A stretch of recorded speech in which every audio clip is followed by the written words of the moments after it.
Hi everybody, this is Kefren, your favorite French Canadian. Today I'm going to do a video on how to optimize GTA 5 on your PS5.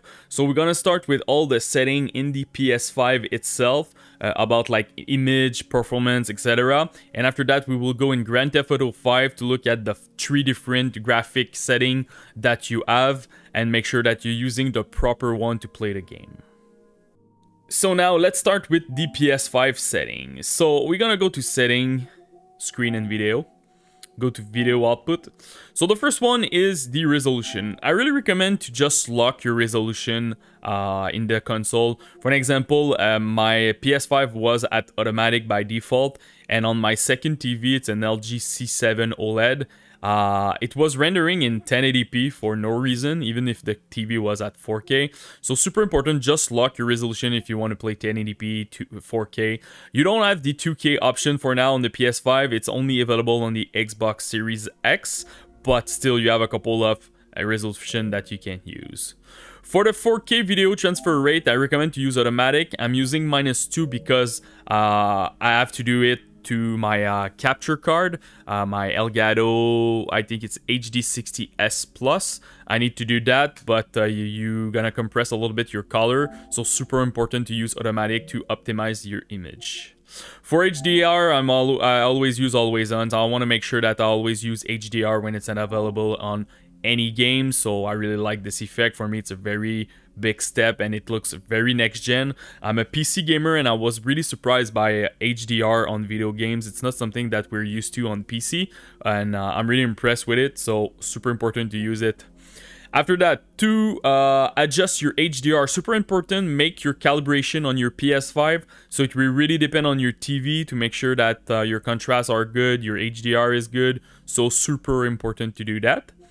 Also, to make sure that your HDR is working, you need deep color output at automatic here. And also make sure on your HDMI input on your TV, that deep color should be activated. So for an example, on my LG C7, my HDMI 4, the deep color was at off, and I didn't understand why my HDR was not working. It was because of that. So you really need to make sure that your input, the deep color, is activated. After that, the Rgb range, make sure that you're using automatic for this one. And the last one is the 120 Hz output.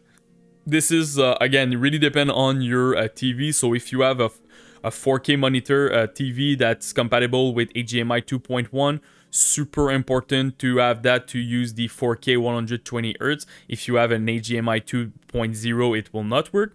But if you have an HDMI 2.0, you can definitely do 1080p 120 Hz. So a lot of TV are compatible with that. So just look at your TV and what kind of gameplay that you want. Do you want more like Hertz FPS, or you want image quality?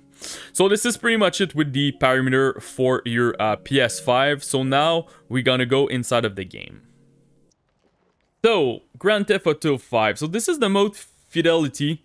So you're getting some proper 4K. It's locked at 30 FPS. You also have ray tracing. But as you can see, for me it's a bit clunky when you play a game at 30 FPS like that. So we're gonna look at the settings and display. So you have 3 different graphic mode. You have fidelity, that's doing proper 4K with ray tracing. You have performance RT, so you're getting a nice 60 FPS 2K with ray tracing, and you're getting performance that is a proper 2K without ray tracing. The difference between RT and this one is it's pretty much your performance mode at 2K will always be at 60 FPS, and the one with RT, sometimes you're getting some dip. It's not huge dip, it's like 54, 55 FPS depending on the action that you have. But honestly, the way to play this game, it's the performance RT. So you're getting a nice image quality, and also you're getting the 60 FPS. So it's pretty much 2K that will be upscaled in 4K. It looks amazing on my TV on the LG C1. And also you're getting nice ray tracing, shadows, and other type of ray tracing. It's running very well, honestly. For sure, it's a game that kind of released on the PS3 and the PS4, but still, honestly, this upgrade is very cool. So this is pretty much it, guys, for GTA 5. 3 different options. If you have any question about them, just comment in the YouTube section. Post me your TV, super important, the model that you're currently using, because all the TV are different, HDR is different, and also all the settings in your TV are different. So I will try to help you the best that I can, and don't forget to subscribe to the channel. Peace.